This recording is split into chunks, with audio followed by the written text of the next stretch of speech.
Fan बंद करो। हाँ, कहाँ तक लास्ट पढ़ाया था मैंने?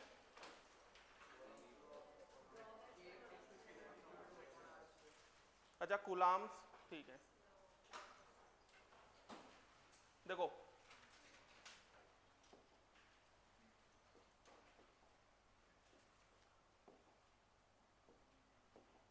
नेक्स्ट वीक से आपका शेड्यूल थोड़ा चेंज होगा, केमिस्ट्री की 3 क्लास लगेंगी, है ना। अभी जैसे कल मैथ्स और फिजिक्स ही लग गया था ना। हाँ, केमिस्ट्री 3 लगेगा, 3 केमिस्ट्री 3 फिजिक्स लगेगा। चलें, चलो नेक्स्ट हम बात करते हैं। तो मैंने आपको ये बताया था कि जैसे मैंने आपसे, आपने पहले भी पढ़ा होगा कि लाइक चार्जेस, पीछे और कर लो, लाइक चार्जेस रिपेल करते हैं और अनलाइक चार्जेस अट्रैक्ट करते हैं। लेकिन रिपेल और अट्रैक्ट करने का जो फोर्स होता है वो दोनों का सेम होता है मैग्नीट्यूड वाइज। वो वैल्यू कितनी होती है? F बराबर के Q1 Q2 upon R square. ये समझाया था। तो ये तो हो गया फोर्स, मतलब जैसे मान लो दो चार्ज पार्टिकल्स हैं, एक चार्ज Q1 है और एक चार्ज Q2 है, ये डिस्टेंस R से सेपरेटेड है। बात समझ में आ रही है? तो इन दोनों के बीच में जो फोर्स लग रहा होगा वो कितना लग रहा होगा? K Q1 Q2 upon R square. इसमें K क्या होता है? कांस्टेंट होता है। K का वैल्यू कितनी होती है? 9 इंटू 10⁻⁹ न्यूटन मीटर स्क्वायर पर कूलम्ब स्क्वायर। और वैल्यू कितनी होती है? 1 डाइन सेंटीमीटर स्क्वायर पर ESU स्क्वायर। अरे इलेक्ट्रोस्टैटिक यूनिट, अच्छा ये वाला नहीं लिखवाया आपको, ठीक है कोई बात नहीं।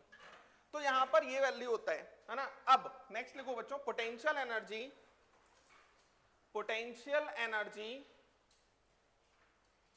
Potential energy, potential energy of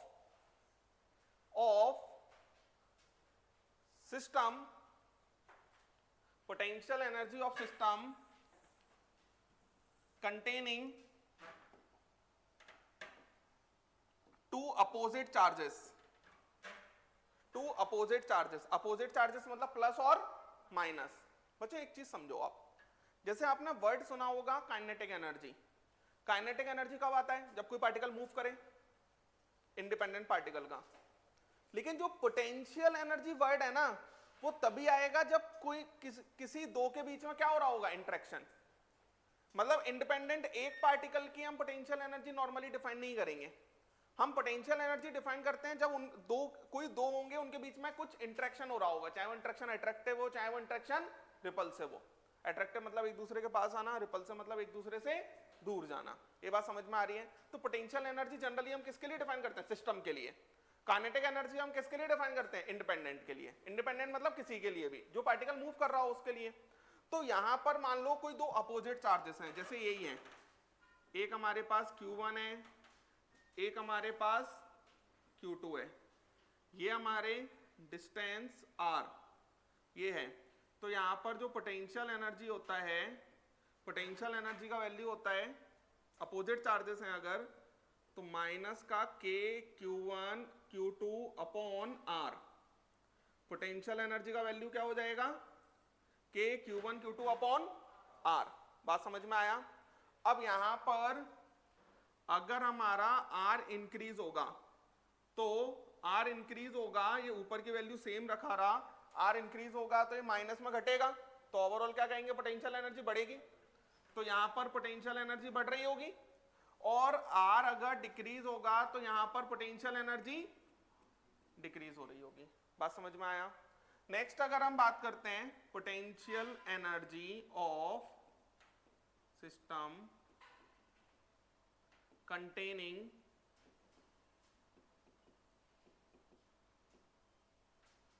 to same charges, containing two same charges, containing two same charges। तो पोटेंशियल एनर्जी अगर सेम चार्जेस होंगे, सेम चार्जेस का मतलब क्या? प्लस एंड प्लस, मतलब पॉजिटिव एंड पॉजिटिव, और नेगेटिव एंड नेगेटिव। तो यहाँ पोटेंशियल एनर्जी कितना आ जाएगा, प्लस का k Q1 Q2 अपॉन में R। बात समझ में आ रहा है? तो ये हमारा R इंक्रीज तो potential energy decrease, R decreases potential energy increases. लिखें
चले आएंगे।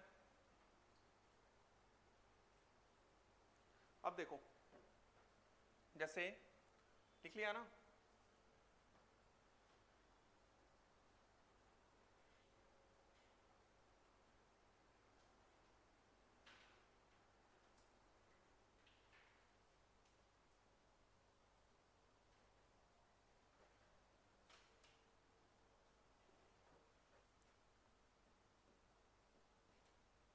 Total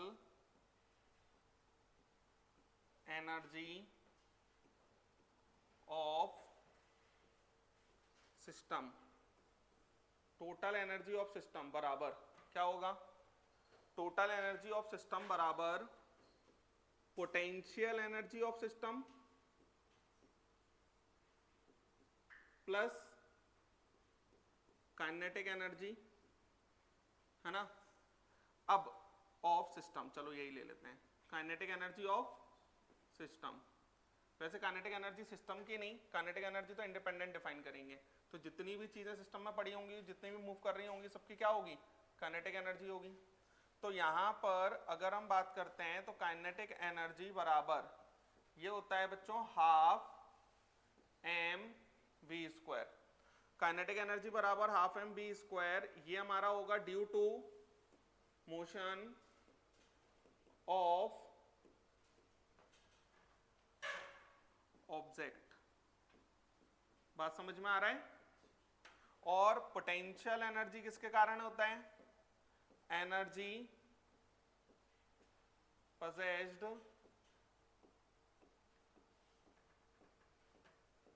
by virtue of its position, energy possessed by virtue of its position। मतलब काइनेटिक एनर्जी, कोई पार्टिकल मूव कर रहा है तो काइनेटिक एनर्जी तो आ ही जाएगी। पोटेंशियल एनर्जी कब आएगी, जब पार्टिकल उस जगह मूव कर रहा हो जिस पे दूसरी जगह से उसका उस पर कुछ फोर्स लग रहा हो, रिपल्सिव फोर्स लग रहा हो, या फिर दूसरी जगह से कुछ रिपल्सिव फोर्स, एट्रैक्टिव फोर्स लग रहा हो, तब हमारी क्या आएगी, पोटेंशियल एनर्जी। मतलब पोटेंशियल एनर्जी हम इंडिपेंडेंट डिफाइन नहीं करते हैं, काइनेटिक एनर्जी हम इंडिपेंडेंट डिफाइन करते हैं। काइनेटिक एनर्जी मूव कर रहा है तो आएगी आएगी चाहे कुछ भी हो जाए, लेकिन पोटेंशियल एनर्जी अकेले पार्टिकल की डिफाइन नहीं होगी, पोटेंशियल एनर्जी ओवरऑल सिस्टम की डिफाइन होती है। बात समझ में आ रहा है? सिस्टम के बीच में इंटरेक्शंस के कारण जो एनर्जी आएगी दैट इज पोटेंशियल एनर्जी। यहां पर जो दो पार्टिकल्स हैं, इन दो पार्टिकल्स में डिस्टेंस r पर अगर अपोजिटली चार्ज पार्टिकल है तो माइनस का k Q1 Q2 upon r आएगी, और अगर सेम चार्ज पार्टिकल है तो प्लस का k Q1 Q2 upon r आएगी। बात समझ में आया? लिखेंगे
चले आएंगे।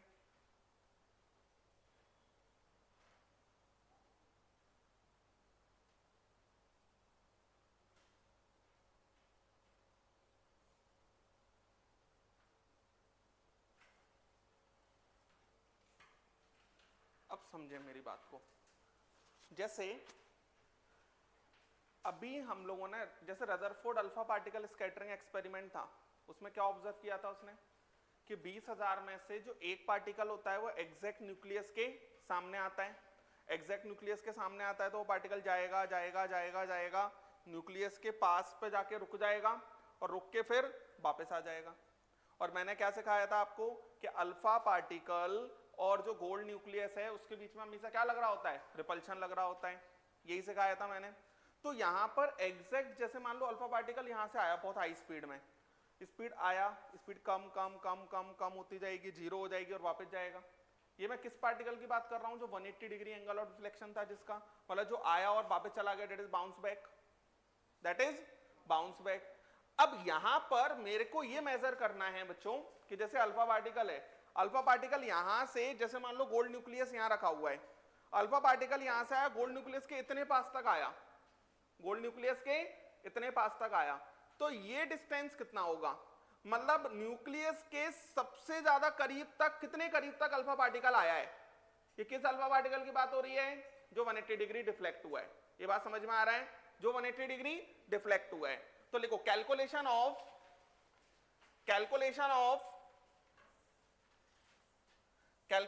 डिस्टेंस ऑफ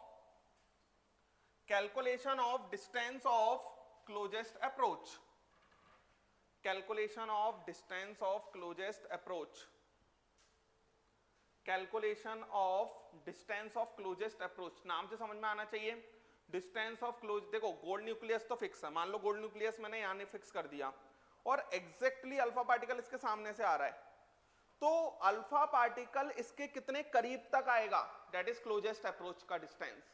तो उस डिस्टेंस को निकालना चाहता हूं मैं कि कितने करीब तक आया है। ये बात समझ में आ रही है।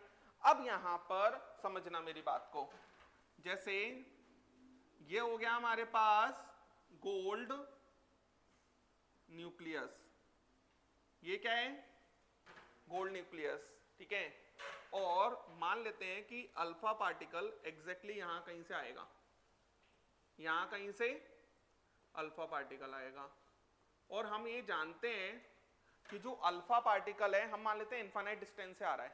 कहां से आ रहा है, इनफाइनाइट डिस्टेंस से। अब अल्फा पार्टिकल आएगा सीधा एग्जैक्ट सामने,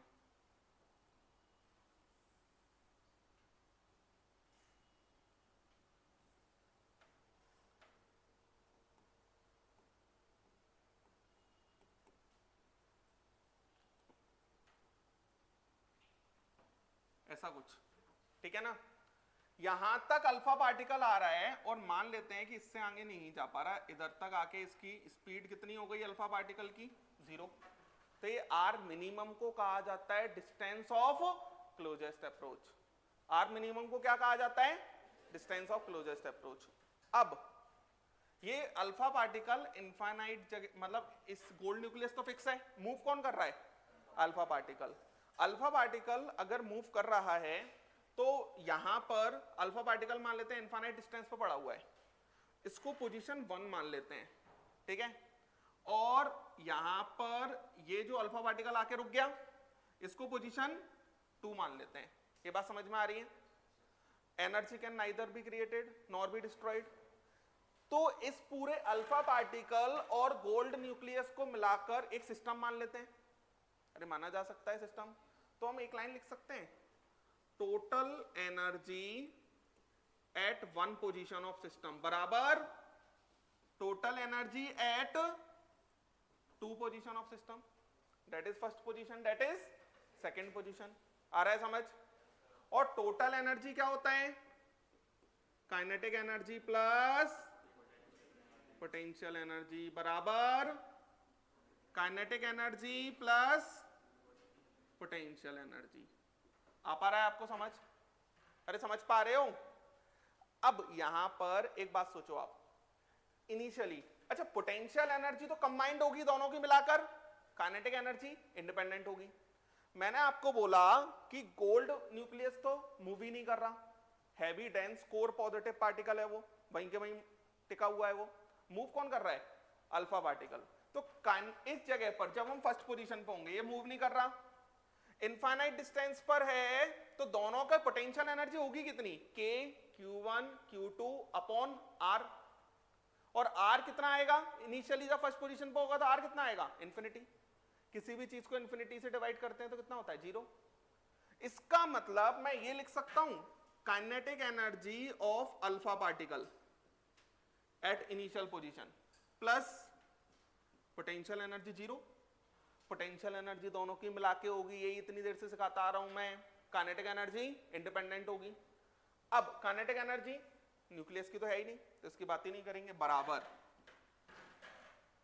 सेकेंड पोजीशन इस जगह पर काइनेटिक एनर्जी कितनी है, 0 प्लस पोटेंशियल एनर्जी कितनी है, k q1 q2 upon r minimum. अरे यही डिस्टेंस तो है गोल्ड न्यूक्लियस और अल्फा पार्टिकल के बीच में, यही डिस्टेंस है, ये r मिनिमम। तो यहां पर काइनेटिक एनर्जी जो भी रहा हो, मान लेते हैं किसी काइनेटिक एनर्जी हाफ mv² से आया होगा, और यहां पर ये कितना हो गया होगा, k q1 q2 upon r minimum. आ पा रहा है आपको समझ, ये क्लियर है सभी को। तो ये हमारा ऐसा कुछ निकल आएगा, ठीक है।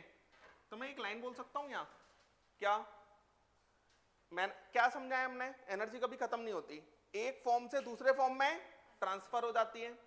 तो मैं एक लाइन लिख सकता हूं यहां पर क्या था, काइनेटिक एनर्जी थी पूरी की पूरी, अल्फा पार्टिकल की पोटेंशियल एनर्जी 0 थी, यहां पर ये पूरी की पूरी काइनेटिक एनर्जी किसमें चेंज हो गई, पोटेंशियल एनर्जी में। ये बात समझ में आ रहा है। तो मैं एक लाइन लिख सकता हूं यहां, kinetic energy of alpha particle, kinetic energy of alpha particle changes into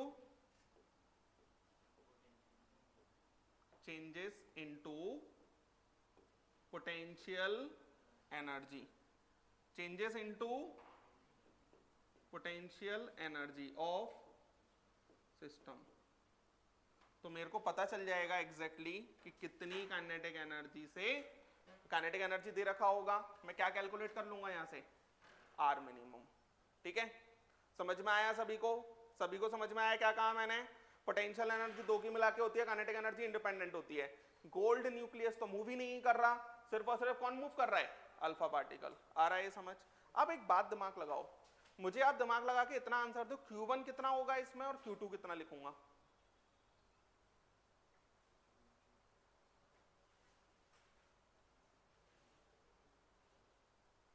Q1 कितना लिखना चाहिए मेरे को, हाँ Q1 किसका होगा, अल्फा पार्टिकल का। अल्फा पार्टिकल का चार्ज कितना होता है, +2e। अरे इलेक्ट्रॉन का भी तो आएगा, तो यहां पर Q1 बराबर तो हो गया 2e, समझ में आया। Q2 बराबर कितना आएगा, Q2 न्यूक्लियस है, मान लेते हैं एटॉमिक नंबर Z है, तो जितना एटॉमिक नंबर होता है उतने ही नंबर ऑफ प्रोटॉन्स होते हैं, ये बताया था मैंने। तो कितना आ जाएगा Q2 Ze। Q2 बराबर क्या आ जाएगा, Ze। ये बात समझ में आया, समझ गए। तो Q1 Q2 यहां पुट कर सकते हैं। मान लो आपसे उसने एक और थर्ड पोजीशन डिफाइन कर दिया, उसने थर्ड पोजीशन डिफाइन कर दिया, उसने कहा इस जगह पर मेरे को आप kinetic energy of alpha particle बता दो, और इस जगह की जो डिस्टेंस है मान लो उसने डिफाइन कर दिया आपको R1। ठीक है, इनिशियली यहीं से पार्टिकल चालू हुआ था मूव करना, कोई टेंशन नहीं है। टोटल एनर्जी एट 1 बराबर टोटल एनर्जी एट 2 आएगा, 3। तो यहां पर kinetic energy plus potential energy 0 बराबर इस जगह पर। अब इसमें और इस पोजीशन में डिफरेंस बताओ क्या होगा, थर्ड और सेकंड पोजीशन में क्या डिफरेंस होगा। सेकंड में मैंने काइनेटिक एनर्जी 0 लिखा था, थर्ड में होगी क्या, नहीं होगी। अरे थर्ड में तो मूव कर रहा होगा ना किसी ना किसी स्पीड से। तो यहां पर ये kinetic energy of alpha particle at 1 position है, ये kinetic energy of alpha particle at third position है, प्लस क्या लिखूंगा? Potential energy. पोटेंशियल एनर्जी कितना है? K Q1 Q2 upon R1। समझ में आ रहा है? अरे क्लियर है? तो किसी भी जगह पर आप टोटल एनर्जी कंजर्व करके क्या निकाल सकते हो? अपना मतलब जो भी वो पूछेगा वो निकाला जा सकता है। ये बात समझ में आया? जनरली आपसे इस पर ही क्वेश्चन पूछा जाएगा और इसमें आपको फील आना चाहिए कि अल्फा पार्टिकल जो काइनेटिक एनर्जी लेके आ रहा था, क्योंकि न्यूक्लियस बहुत दूर रखा था इनिशियली, तो सिर्फ काइनेटिक एनर्जी थी अल्फा पार्टिकल की, पोटेंशियल एनर्जी तो जीरो थी क्योंकि अपॉन इन्फिनिटी आता।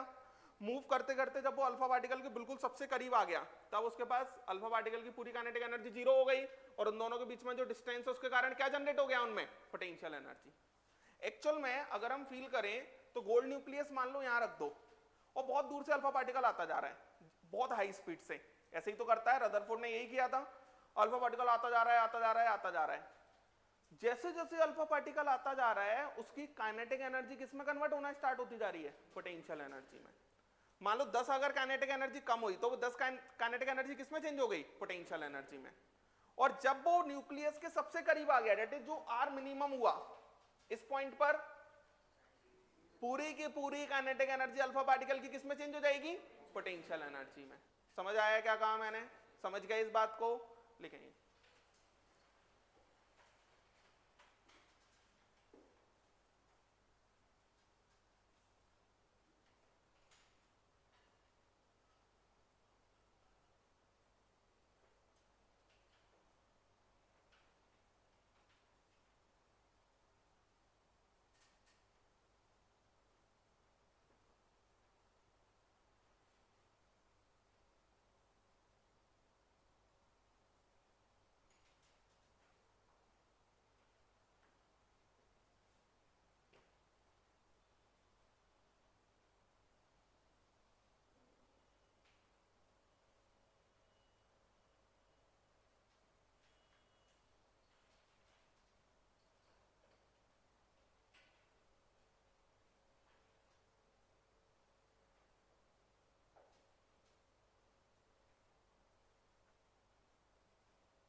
समझ पाए ना?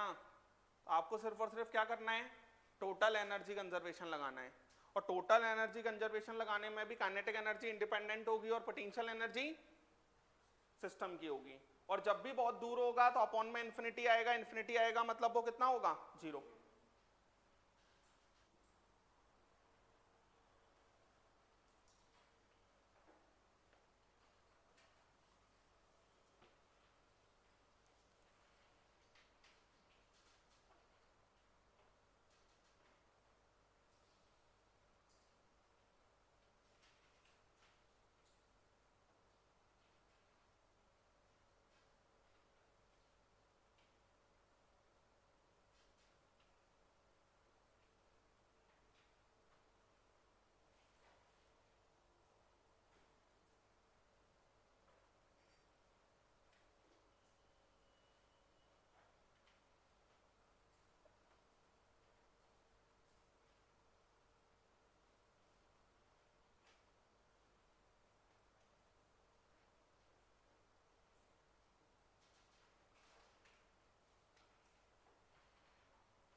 चलें, क्वेश्चन लिखो, एक एक क्वेश्चन करते हैं इस पर, अच्छा क्वेश्चन है। A beam of a beam of a beam of beam of specific kind of particles of velocity 2.1 into 10 to the power 7 2.1 into 10 to the power 7 2.1 into 10 to the power 7 meter per second 2.1 into 10 to the power 7 meter per second is scattered by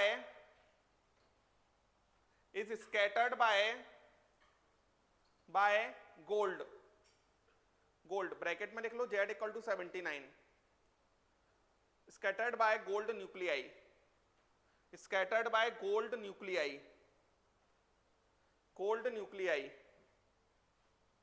आगे लिखो find out specific charge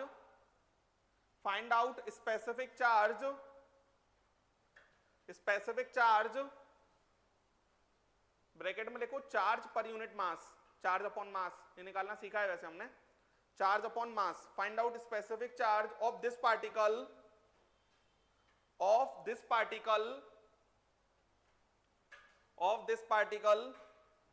if the distance of closest approach is 2.5 into 10 to the power minus 14 meter 2.5 into 10 to the power minus 14 metre answer आपको coulomb per kilogram में देना है,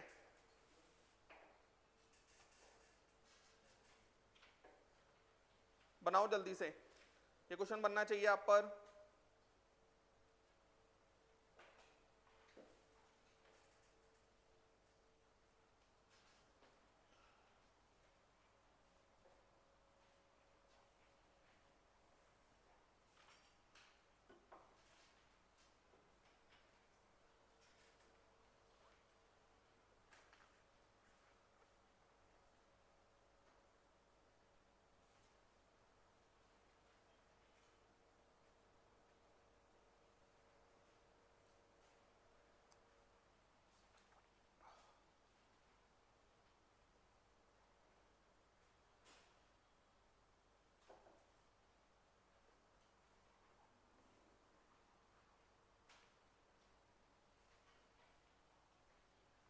अब इसमें उसने ये नहीं कहा कि अल्फा पार्टिकल है, कोई और पॉजिटिवली चार्ज पार्टिकल होगा, उसका Q अपॉन M बताना है। बनाओ क्वेश्चन, बनना चाहिए इतना सिखाने के बाद।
बोलो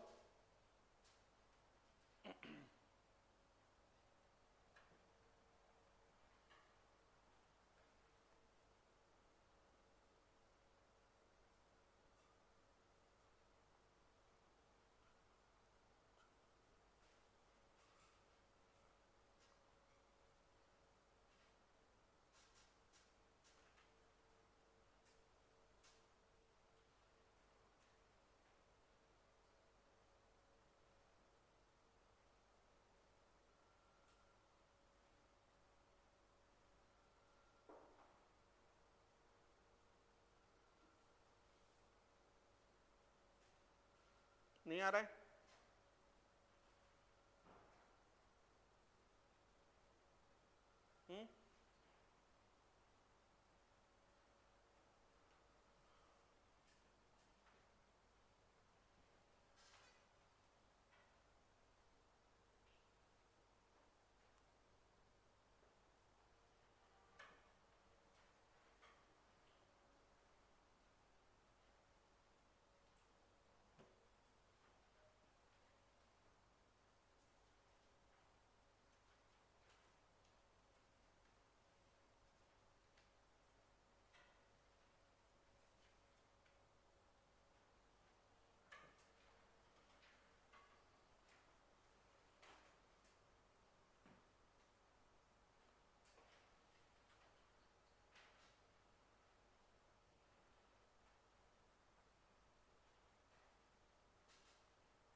गलत है।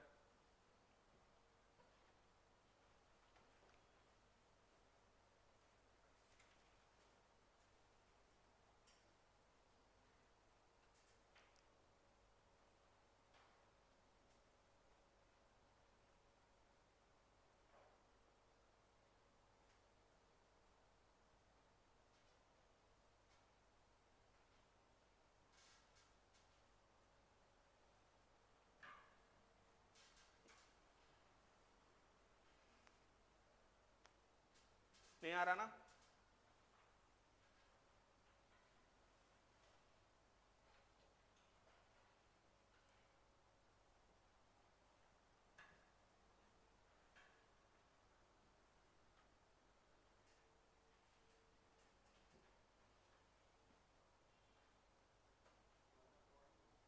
वन अपॉन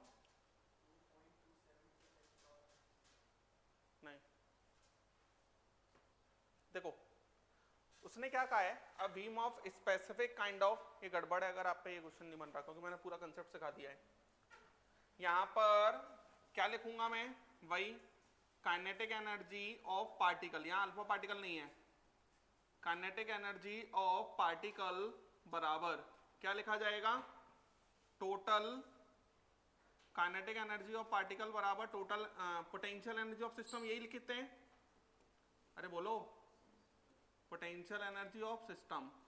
यहां पर अगर हम बात करते हैं kinetic energy of particle, that is half M V square बराबर क्या हो जाएगा, हाफ एम वी स्क्वायर बराबर के Q1 Q2 upon are minimum. ये नहीं किया है आपने, ये नहीं लिखा है, तो ये लिखा है तो फिर बस वैल्यूज ही तो रखनी है। चलो हाफ, इसके m से तो हमें अभी मतलब है नहीं, v बताओ इसका। हाँ 2.1 इंटू 7 स्क्वायर बराबर के 9 into 10 to the power 9। Q1 कितना है, जेड ई में कितना लिखूंगा मैं 79 into 1.6 into 10 to the power -19 into Q2 कितना हो जाएगा, निकालना है तो इसे Q लिख लेते हैं अकेला, ज्यादा ठीक है।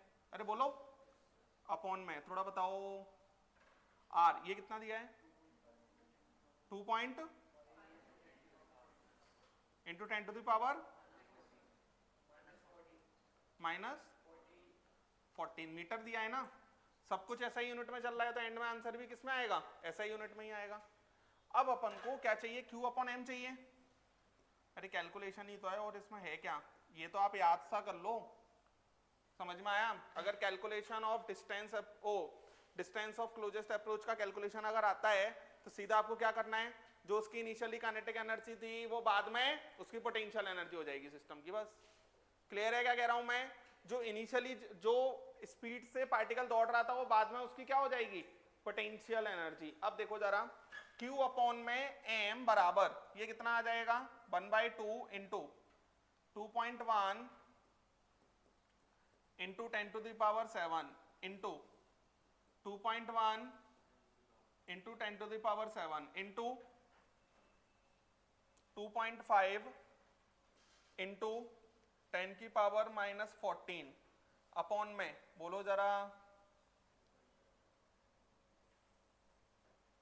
ये 2.1 है ये, और ये हमारे पास कितना है 2.5 और इंटू 10⁻14।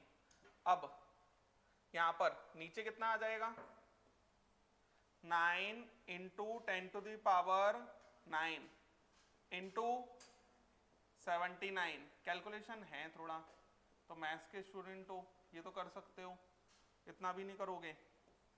Q अपॉन में M, इसको क्या कहा जाता है स्पेसिफिक चार्ज। ये हमारे पास हाफ है। चलो बताओ जरा, पहले तो 10 को सॉल्व कर लो तो 10⁻- कितना बचेगा,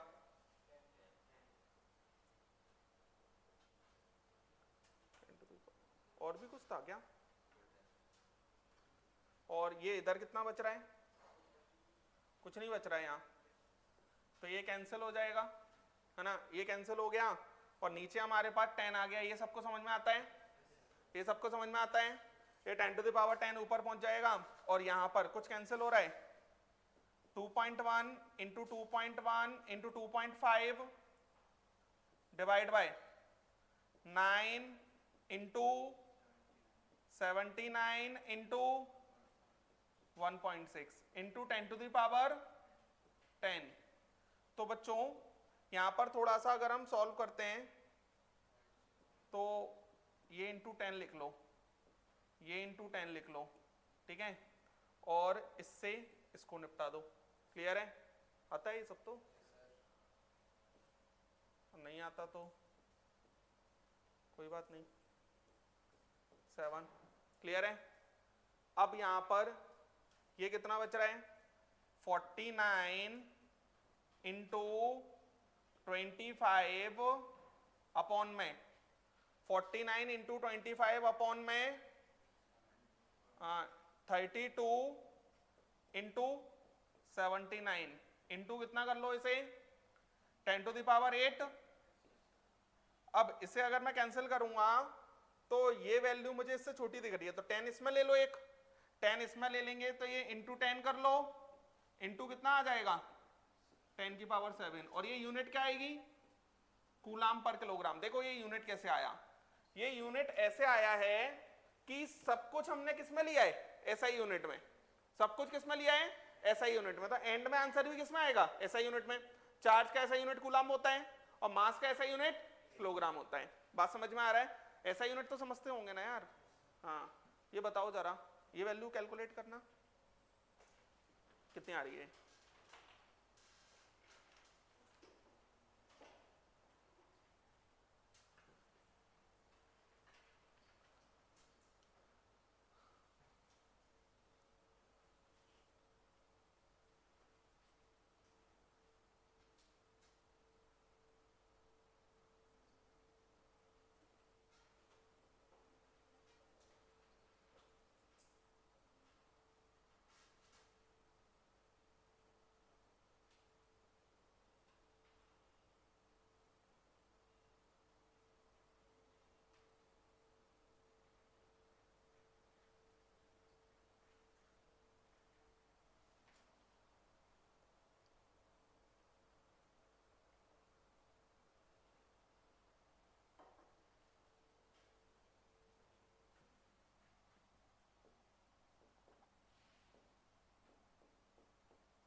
फोर 4.84 आना चाहिए, आ रहा है क्या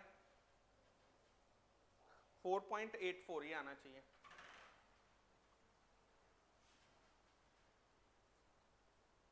बोलो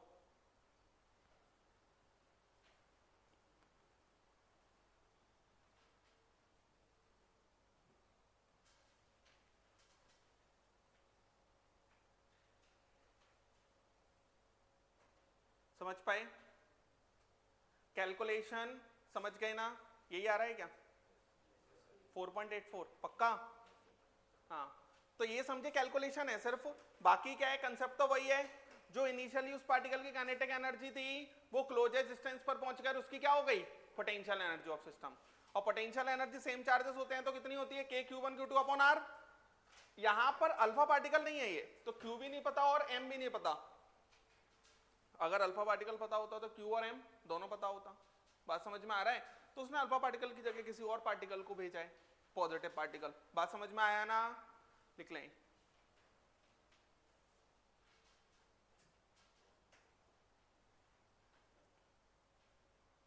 पूरा का पूरा काइनेटिक एनर्जी किस में कन्वर्ट हो गया एंड में, पोटेंशियल एनर्जी में।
समझे ना? कोई दिक्कत है? तो बहुत सिंपल सी बात है, देखने में लग रहा होगा पता नहीं क्या है। पॉजिटिव पार्टिकल जनरली अल्फा फेंकते हैं, हो सकता है कोई और फेंक दिया जाए, लेकिन वो पॉजिटिव चार्ज होगा, ये तो पक्की बात है। तो जितनी काइनेटिक एनर्जी से वो फेंका जा रहा है, वो जब रुक जाएगा उस जगह पर, उसकी पूरी की पूरी काइनेटिक एनर्जी किस में चेंज हो गई होगी, पोटेंशियल एनर्जी में। बस ये पॉइंट याद कर लो। बात समझ में आया ना? कि जितनी काइनेटिक एनर्जी से आया वो लास्ट जगह पर जहां पर वो रुक गया, उस जगह पर किस में चेंज हो गया होगा, काइनेटिक, वो पोटेंशियल एनर्जी में। नेक्स्ट हम बात करते हैं, हटा दूं ना? नेक्स्ट देखो बच्चों,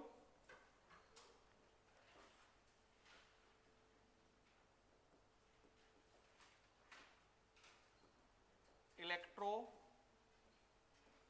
मैग्नेटिक वेव्स। वेव्स नाम सुना है आपने? 10th में होता है क्या? वेवलेंथ होता है? हाँ चलो उतने से काम चला लूंगा मैं। देखो इधर, इलेक्ट्रोमैग्नेटिक वेव्स और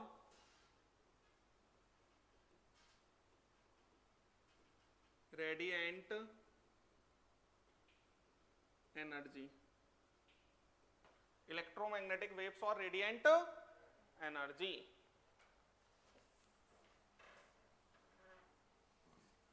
ये सीखना है हमको बच्चों। देखो एक्चुअल में चैप्टर कैसे चलता है वो चीज समझो आप। अभी रदरफोर्ड मॉडल सिखाया, रदरफोर्ड मॉडल ने क्या बता पाया सबसे अच्छे से, न्यूक्लियस का पोजीशन, और क्या बताया कि न्यूक्लियस में क्या क्या प्रेजेंट होता है, और हमने तीनों पार्टिकल्स का डिस्कवरी सीख लिया।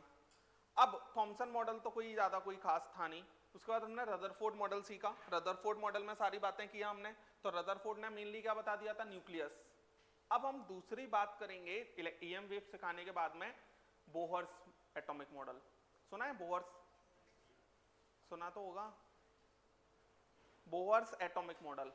बोहर्स एटॉमिक मॉडल में एक्चुअल में क्या है, रदरफोर्ड ने इलेक्ट्रॉन्स के बारे में कुछ नहीं बताया, बाहर ऑर्बिट कैसे कैसे प्रेजेंट होते हैं, क्या होता है उनके अंदर, कुछ नहीं बताया उसने। बोहर्स ने बहुत कुछ बताया, लेकिन बोहर्स का जो मॉडल था वो सिर्फ उनके लिए वैलिड था जिन ऐसे एटम और आयन जिनके अंदर सिर्फ कितना इलेक्ट्रॉन होना चाहिए, एक। अभी आगे सिखाऊंगा मैं। उसके बाद में फिर और भी चीजें आया, डी ब्रोगली वेवलेंथ आया, हाइजेनबर्ग अनसर्टेनिटी प्रिंसिपल आया। उसके बाद नेक्स्ट टॉपिक आएगा क्वांटम नंबर, लास्ट टॉपिक इस चैप्टर का। बात समझ में आ रहा है ना?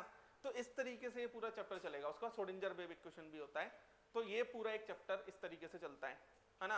अब ये चैप्टर जेई के मतलब से तो आप ये समझ लो कि फ्री का है, मतलब ये चैप्टर बहुत आसान है। बात समझ में आ रहा है?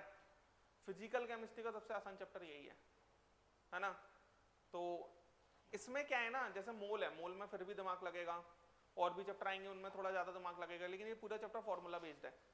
जैसे अभी अब मान लो आपके पास क्वेश्चन आया कैलकुलेशन इसी का, डिस्टेंस ऑफ क्लोजेस्ट अप्रोच का, तो क्या होगा इसमें, डिस्टेंस ऑफ क्लोजेस्ट अप्रोच का अगर क्वेश्चन आता है तो फिर आपको सिंपल सा याद रखना है, जो उसकी काइनेटिक एनर्जी थी वो पूरी किसमें कन्वर्ट हो गई होगी, पोटेंशियल एनर्जी में। तो फॉर्मूला ही तो है, पोटेंशियल एनर्जी का फॉर्मूला बता ही दिया मैंने, Q1Q2/R, और काइनेटिक एनर्जी कितना था, हाफ mv²। क्लियर है ना क्या कह रहा हूं मैं? तो इस तरीके से याद रखना है। अब हम बात करते हैं बच्चों ईएम वेव्स और रेडिएंट एनर्जी। देखो वेव्स या रेडिएशंस दोनों नाम लूंगा मैं, ठीक है ना? और अभी के लिए दोनों नाम कैसे हैं, एक जैसे। रेडिएंट एनर्जी क्या होता है? रेडिएंट एनर्जी का मतलब होता है energy in the form of radiations, energy in the form of radiations. Actual में क्या हुआ, इस थ्योरी के अकॉर्डिंग क्या डिफाइन किया गया कि जैसे मान लो एक बॉडी से दूसरी बॉडी में अगर मुझे एनर्जी ट्रांसफर करना है, तो वो एनर्जी ट्रांसफर किस फॉर्म में होगा, इन द फॉर्म ऑफ वेव्स। मतलब एक जगह से वेव निकलेगा या रेडिएशन निकलेगा, एनर्जी लेके जाएगा, दूसरी जगह तक ट्रांसफर कर देगा। बात समझ में आ रहा है? तो ये लिखो, उसके बाद एक लाइन लिखो, लिखो according to this theory, according to this theory the energy is transmitted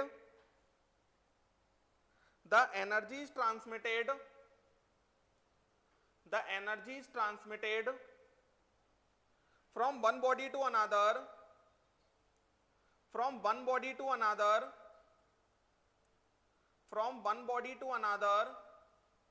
in the form of waves, in the form of waves,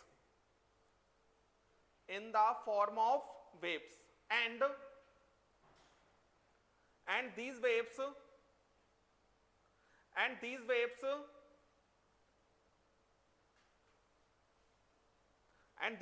travel in space with the same speed as light, with the same speed as light,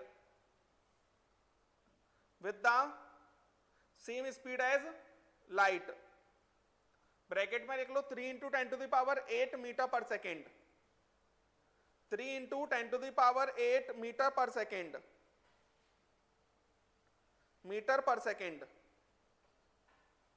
metre पर second. आगे लिखो these waves are known as electromagnetic waves. These waves are known as electromagnetic waves. These waves are known as electromagnetic waves or radiant energy, or radiant energy, or radiant energy, or radiant energy. Example लिखो, radio waves, microwaves,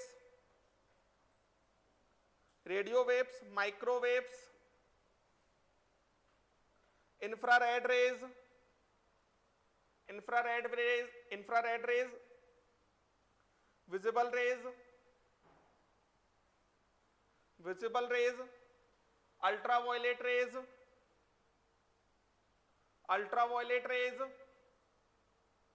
x-rays,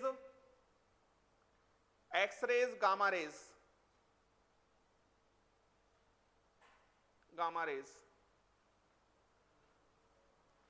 देखो इस theory ने क्या कहा, इस theory ने ये कहा कि जैसे मान लो एक बॉडी से दूसरी बॉडी में अगर एनर्जी का ट्रांसमिशन करना है या ट्रांसफर करना है तो वो किस फॉर्म में होगा, इन द फॉर्म ऑफ वेव्स होगा, है ना। अब ये जो वेव्स है ना, ये कितनी स्पीड से चलती हैं, लाइट की स्पीड से चलेंगी, डेट इज 3 × 10⁸ एक्चुअल में इन वेव्स को हम एक और नाम क्या कहते हैं, रेडिएंट एनर्जी। रेडिएंट एनर्जी का मतलब क्या होता है, energy in the form of radiations. ये बात समझ में आ रहा है, that is UV rays, visible rays, infrared rays, ये सब क्या है, रेडिएशंस हैं। ये बात समझ में आ रहा है।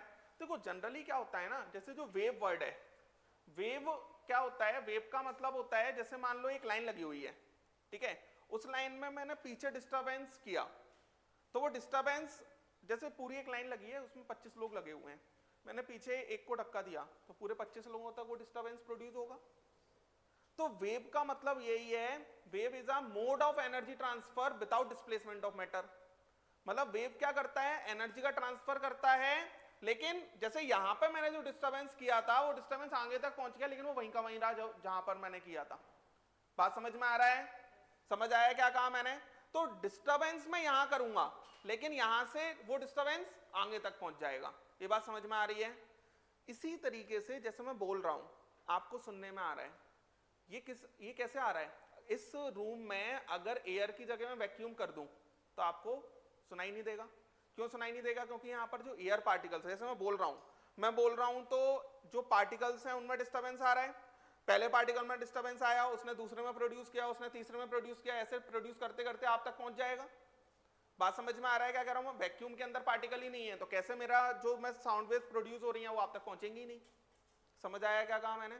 तो वेव का मतलब यही होता है, एक जगह से दूसरी जगह एनर्जी ट्रांसफर करना विदाउट डिस्प्लेसमेंट ऑफ मैटर।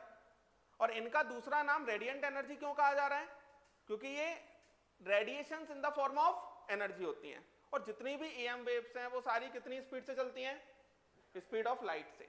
बात समझ में आया क्या कहा मैंने, एक लाइन लिखो,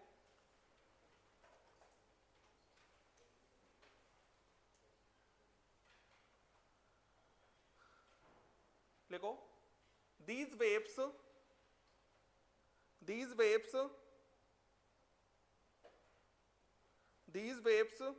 do not need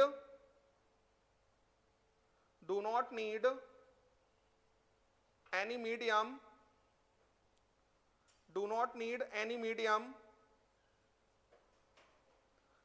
medium, for propagation,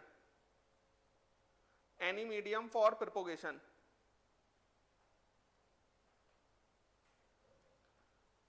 next लिखो, these waves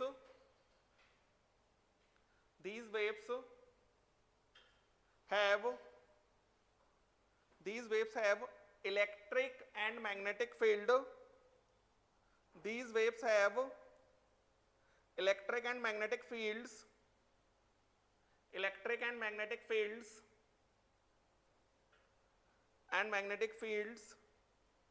and travel at right angle to these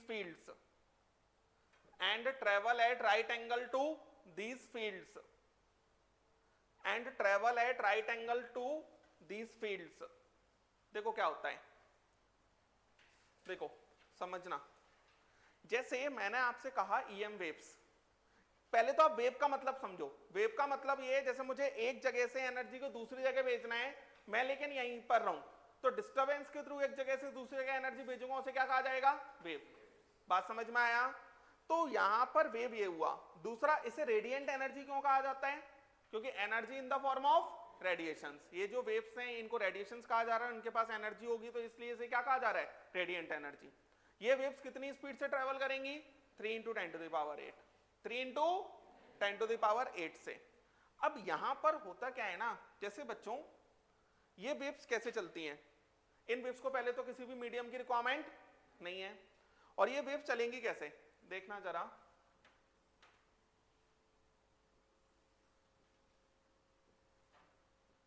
ये समझते हो बच्चों, 3 एक्सेस हैं, एक्स वाई और जेड एक्सेस, है ना। अब मान लेते हैं कि ये हमारा वाइब्रेटिंग सोर्स है जो कि वेव्स प्रोड्यूस कर रहे हैं,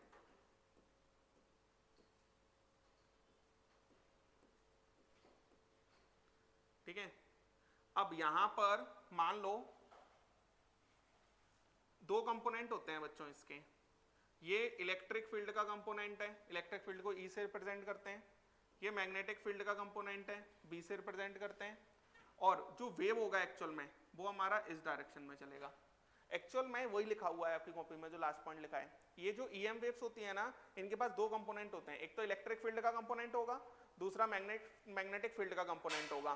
तो इलेक्ट्रिक फील्ड और मैग्नेटिक फील्ड आपस में परपेंडिकुलर डायरेक्शन में चल रही होती हैं, और जो वेव है वो इन दोनों के परपेंडिकुलर चल रही होती है। मतलब इलेक्ट्रिक फील्ड एक्स एक्सिस पे, मैग्नेटिक फील्ड जेड एक्सिस पे, तो direction of propagation Y axis पे।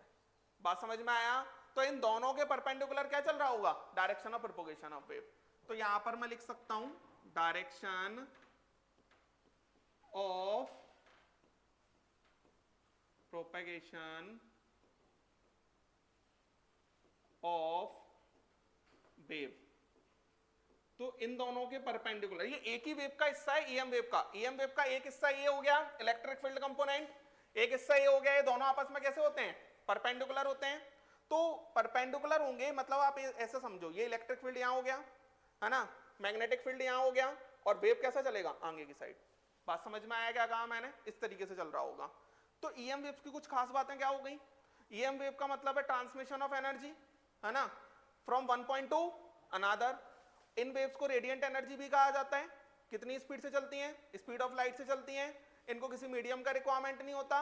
इनके पास 2 कंपोनेंट होते हैं, इलेक्ट्रिक फील्ड और मैग्नेटिक फील्ड, ये दोनों आपस में परपेंडिकुलर होते हैं, और जिस डायरेक्शन में वेव चल रही होती है वो इन दोनों के परपेंडिकुलर होती है। बना लेंगे।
नेक्स्ट लिखो wave, wave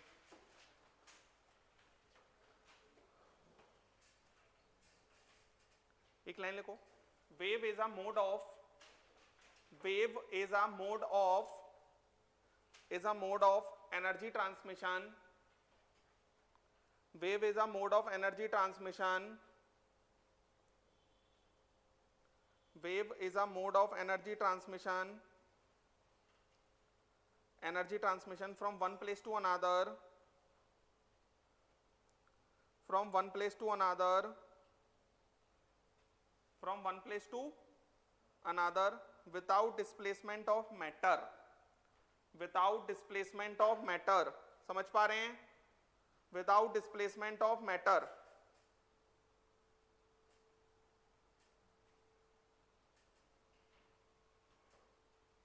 without displacement of matter, ये समझ गए। वेव का डेफिनेशन क्या है, एक जगह से दूसरी जगह एनर्जी का ट्रांसफर करना, लेकिन विदाउट डिस्प्लेसमेंट ऑफ मैटर। अब एक चीज समझो आप, जैसे आप सभी ने देखा होगा कि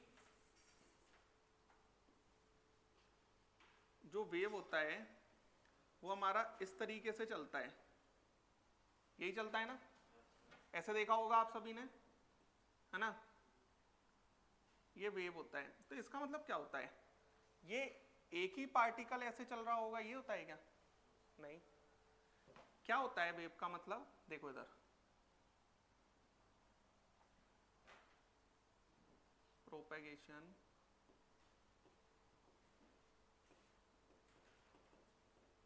ऑफ वेव, और ये क्या हो गया, सोर्स।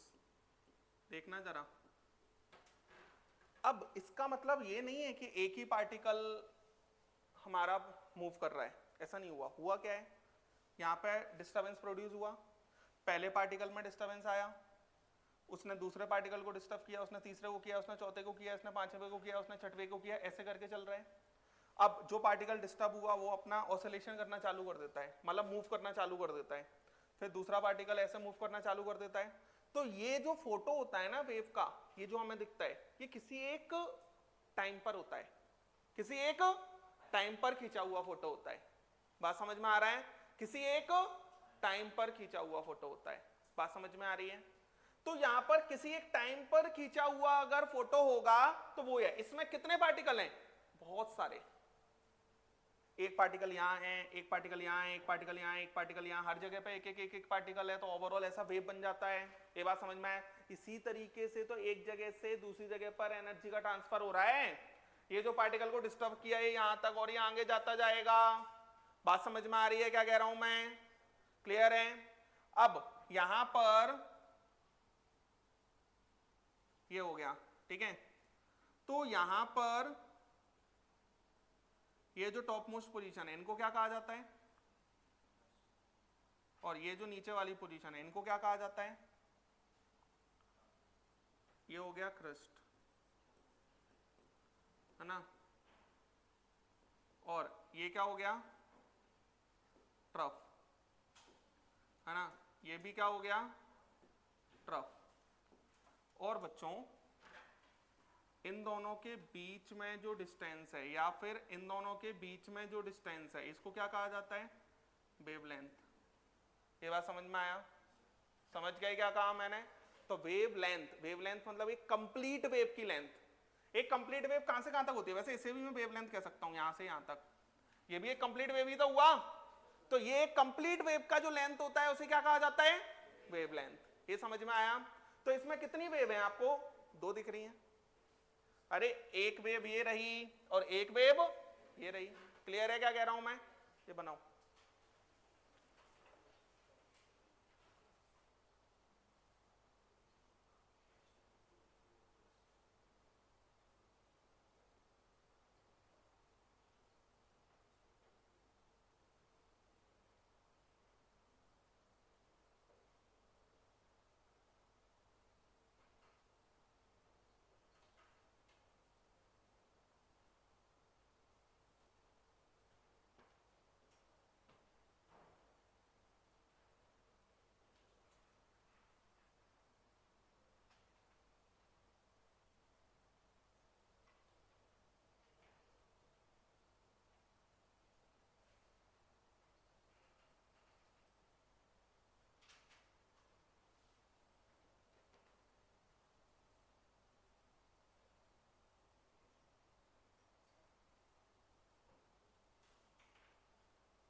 लिख लिया, देखो वेवलेंथ, वेवलेंथ,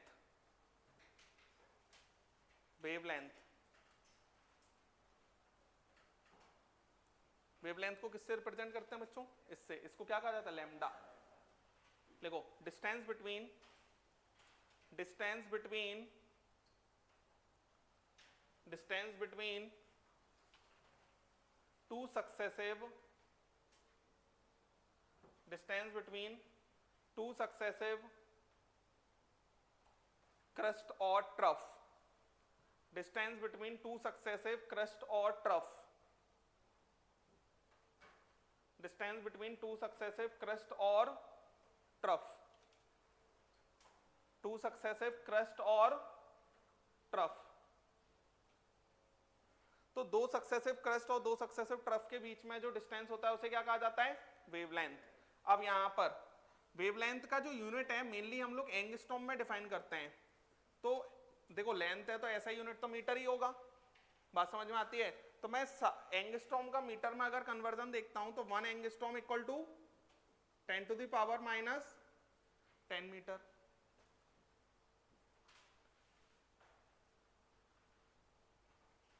नैनोमीटर में भी डिफाइन होगा, कितना होता है? 10 to the power minus 9 metre. Micrometre कितना हो जाएगा?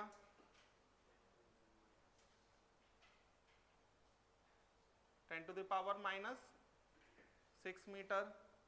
पिकोमीटर में भी डिफाइन होगा 10 to the power minus 12 metre. Clear है क्या कह रहा हूं मैं? है ना? ये सब क्या है?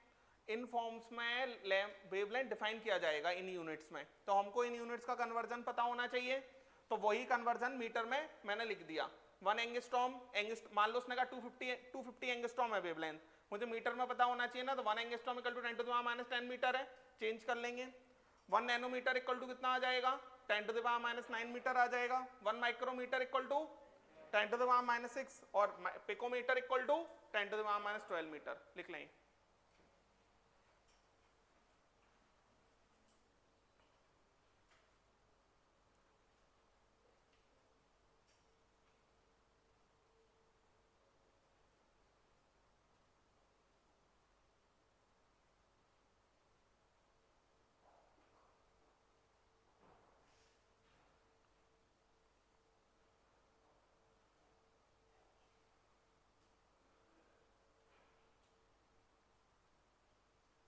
नेक्स्ट आगे चलें।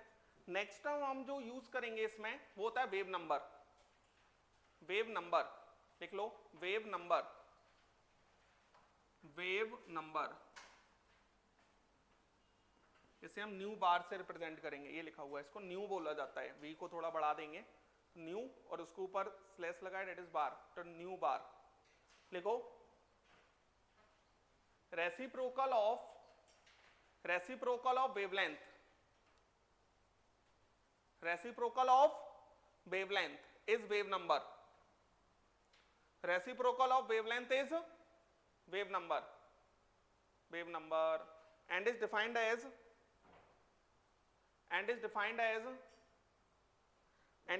as number of waves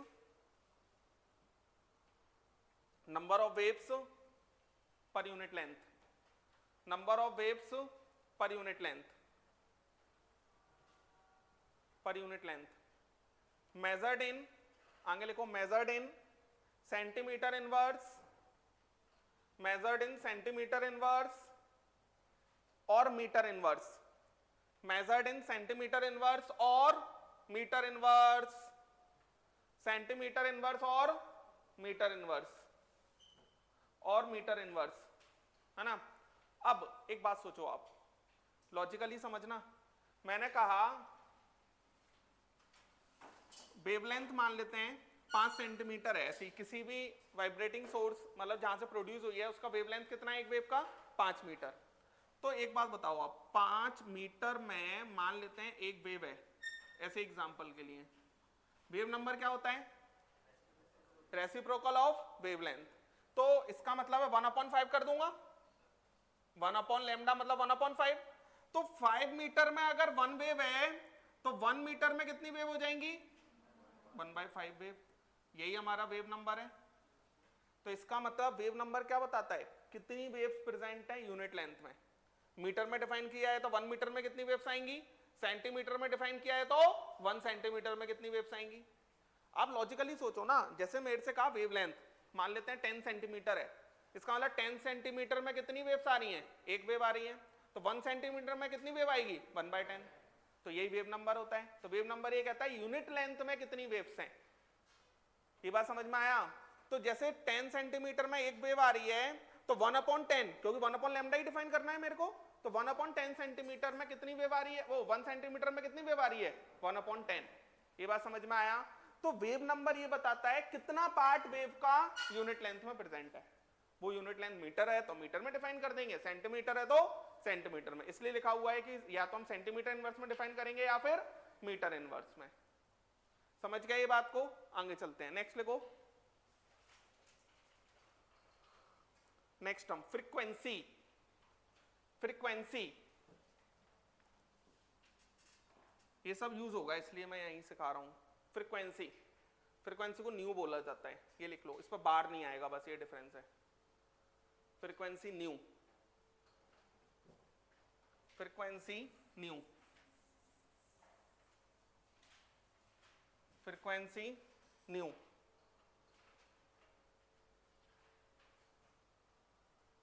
देखो, number of waves, number of waves, number of waves which pass through a point, which pass through a point, which pass through a point in 1 second, which pass through a point in 1 second, which pass through a point in 1 second, pass through a point in 1 second. लिखो, its unit is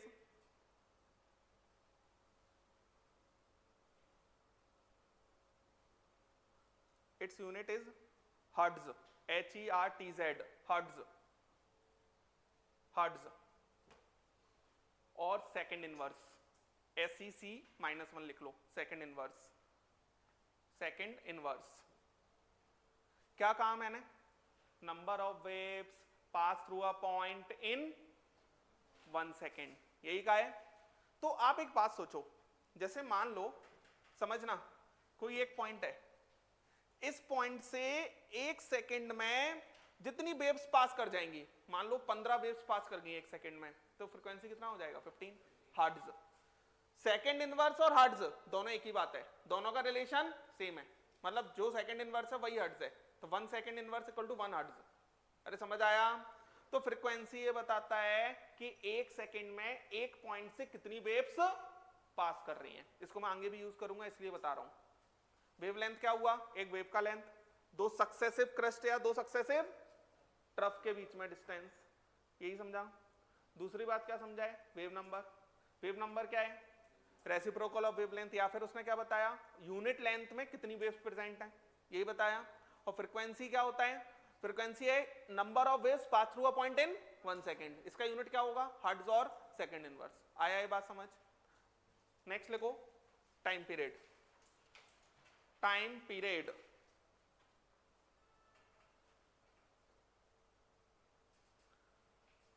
time period लिखो, time taken by a wave, time taken by a wave, time taken by a wave to pass through, time taken by a wave to pass through, to pass through 1 point, to pass through 1 point, to pass through 1 point. बच्चों एक बात सोचो आप, मैंने आपसे कहा frequency क्या होता है, एक पॉइंट से कितनी वेव्स गई। मान लो मैंने कहा आपसे एक पॉइंट से 20 वेव्स चली गई 1 सेकेंड में, that is frequency. Number of waves pass through a point in 1 second, that is frequency. तो 1 सेकेंड में 20 वेव्स चली गई, एक वेव को पास करने में कितना समय लगेगा, 1/20। यही लगेगा, यही टाइम पीरियड होता है। तो t बराबर कितना आ जाएगा, न्यू। क्लियर है? और इसका यूनिट क्या आएगा, सेकेंड ही आ जाएगा, क्योंकि ये सेकेंड इनवर्स है ना, ऊपर पहुंच जाएगा तो सेकेंड ही हो गया।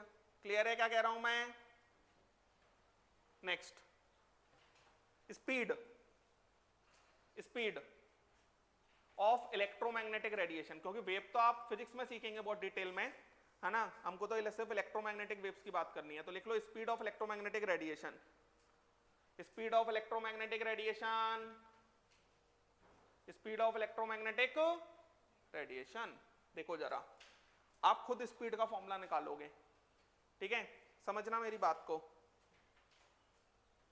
एक पॉइंट से, मान लेते हैं ये पॉइंट है, इस पॉइंट से एक सेकंड में, अच्छा स्पीड मतलब कितना चला एक सेकंड में, मीटर पर सेकंड दैट इज स्पीड। अरे लॉजिक समझो ना, मीटर पर सेकंड दैट इज स्पीड, यही होता है कि नहीं होता? तो यहां पर एक पॉइंट से एक सेकंड में मान लो फ्रीक्वेंसी 20 है, इसका मतलब कितनी वेव्स पास करी, 20 वेव्स पास कर गई एक सेकंड में। तो एक पॉइंट से एक सेकंड में जो वेव है कितनी वेव्स पास कर गई, 20। एक वेव की लेंथ कितनी है, लैम्डा, तो कितना डिस्टेंस ट्रेवल कर दिया होगा, 20 लैम्डा। यही क्या हो जाएगा, स्पीड हो जाएगा। बात समझ में आया? फिर से समझो, स्पीड का मतलब है वेव एक सेकंड में कितना ट्रेवल कर रही है, दैट इज मीटर पर सेकंड, यही तो स्पीड होता है। तो यहां पर एक पॉइंट से अगर मैं कह रहा हूं कि वेव लेंथ जो उसका फ्रीक्वेंसी है वेव का वो न्यू है, न्यू का मतलब हम मान लेते हैं 20 है, तो एक पॉइंट से किसी भी एक पॉइंट को ले लिया, उससे कितनी वेव्स पास कर गई एक सेकंड में, 20। तो पहली वाली जो वेव है वो कितनी लेंथ चल गई होगी, 20 लैम्डा। अरे एक सेकंड में, क्योंकि जो पहली आई होगी t इक्वल टू 0 पे, t इक्वल टू 1 पे वो किस जगह पहुंच गई होगी, 20 लैम्डा डिस्टेंस पे। अरे पहुंच गई होगी ना। इसका मतलब ये है कि जो स्पीड होगी इलेक्ट्रोमैग्नेटिक रेडिएशन की वो बराबर आपने क्या किया, न्यू लैम्डा। अरे बोलो, तो c बराबर न्यू लैम्डा, ये स्पीड का फॉर्मूला आ जाएगा।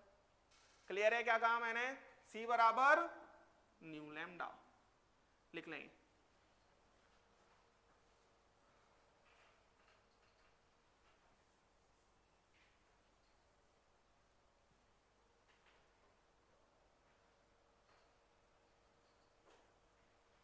समझ गए? तो ये वेव्स की बात हुई, लेकिन बच्चों पता है मेरे को वेव की बहुत ज्यादा बात नहीं करनी है, लेकिन एक्चुअल में ये टर्म्स सारे यूज होंगे तो हमको पता तो होनी चाहिए ना। मैं डायरेक्ट वेवलेंथ लिख दूं, आपको क्या पता चलेगा, मैं डायरेक्ट फ्रीक्वेंसी लिख दूं, आपको नहीं पता चलेगा ना। अब हर इलेक्ट्रोमैग्नेटिक रेडिएशन कितनी स्पीड से चलती है, c से, लेकिन हर इलेक्ट्रोमैग्नेटिक रेडिएशन पे एनर्जी कैसी होगी, अलग अलग होगी। और वो जो एनर्जी है, अभी मैं आगे लिखूंगा, वो एनर्जी उसकी फ्रीक्वेंसी पे डिपेंड करती है। जो एनर्जी ऑफ इलेक्ट्रोमैग्नेटिक रेडिएशंस मतलब एनर्जी, हर किसी रेडिएशन की एनर्जी तो अलग अलग होगी ना, तो जो उसकी एनर्जी होगी कैसी क्या होगी, किस पे डिपेंड करेगी, फ्रीक्वेंसी और वेवलेंथ पे। तो आप याद रखो अभी आज के लिए, मंडे को तो डेराइव हो जाएगा, इलेक्ट्रोमैग्नेटिक रेडिएशंस की एनर्जी फ्रीक्वेंसी पे डायरेक्टली डिपेंड करती है और वेवलेंथ पे इनवर्सली प्रोपोर्शनल होती है।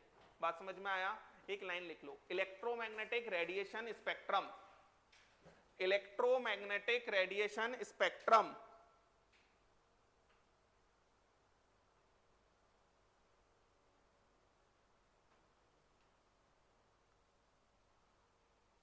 इलेक्ट्रोमैग्नेटिक रेडिएशन स्पेक्ट्रम लिखो, एक लाइन लिखो, systematic arrangement, systematic arrangement of radiations, systematic arrangement of radiations, systematic arrangement of radiations in terms of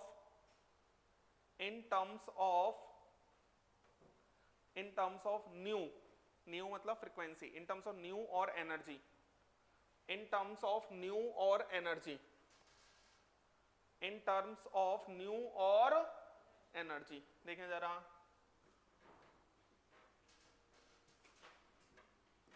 जितनी भी इलेक्ट्रोमैग्नेटिक रेडिएशंस के मैंने एग्जांपल लिखे थे वो सारे के सारे अरेंज कर लेते हैं। Cosmic raise,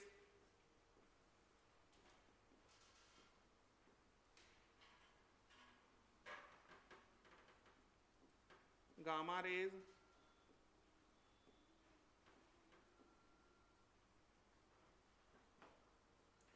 X raise,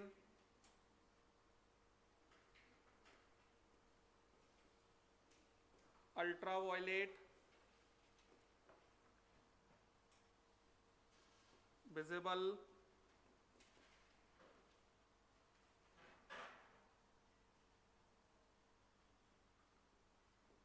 infrared,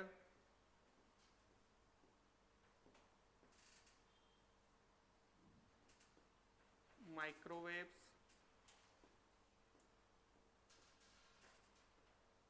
radio waves.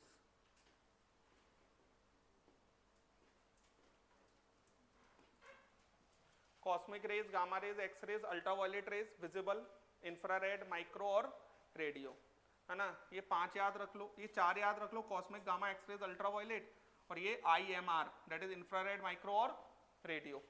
Visible के अंदर, विजिबल के अंदर विवेक गौर, अरे यही होता है जो विजिबल रीजन होता है, ये 7 लाइट्स 7 कलर से मिलकर बना होता है कंबाइंडली, व्हाइट लाइट। अभी इसको भी तोड़ेंगे हम, प्रिज्म में जाके जो टूट जाती है ना, अरे ये तो जानते हो गया यार। कौन सी सबसे ज्यादा डेविएट होती है? हाँ, वॉयलेट। सबसे ज्यादा सीधे जाते जाते सबसे ज्यादा कौन सी मुड़ जाएगी? वॉयलेट मुड़ जाती है। अभी हम स्पेक्ट्रम सीखेंगे, उसमें ही सीखेंगे, टेंशन मत लो। तो ये हमारा आ गया विजिबल में ये। अब एक्चुअल में सारी इलेक्ट्रोमैग्नेटिक वेव्स को मैंने एक सीरियल ऑर्डर में अरेंज कर दिया। अब यहां से यहां फ्रीक्वेंसी बढ़ेगी, फ्रीक्वेंसी बढ़ेगी तो एनर्जी बढ़ेगी, एनर्जी और वेवलेंथ का इनवर्सली प्रोपोर्शनल रिलेशन होता है। समझ गए? तो आज से सारी रेज को मैंने एक ऑर्डर में अरेंज कर दिया, और मेरे को लॉजिक पता है, मेरे को सिर्फ इतना सीखना है, वेवलेंथ को लैम्डा कहा जाता है, फ्रीक्वेंसी को न्यू कहा जाता है, सी बराबर न्यू लैम्डा होता है, और ये एनर्जी का ऑर्डर पता होना चाहिए। समझ गए? और अगर थ्योरेटिकल क्वेश्चन आ गया तो मैंने सारा थ्योरी तो आपको बता ही दिया है। क्लियर है क्या कहा मैंने? तो यहां पर जब आप राइट से लेफ्ट की साइड आएंगे तो फ्रीक्वेंसी बढ़ेगा, फ्रीक्वेंसी बढ़ेगा तो एनर्जी बढ़ेगा, एनर्जी बढ़ेगा तो वेवलेंथ घटेगा। एक्चुअल में नेक्स्ट टर्न पर मैं बताऊंगा एनर्जी और फ्रीक्वेंसी का डायरेक्टली प्रोपोर्शनल रिलेशन है, और वेवलेंथ और एनर्जी का इनवर्सली प्रोपोर्शनल। लिख लें।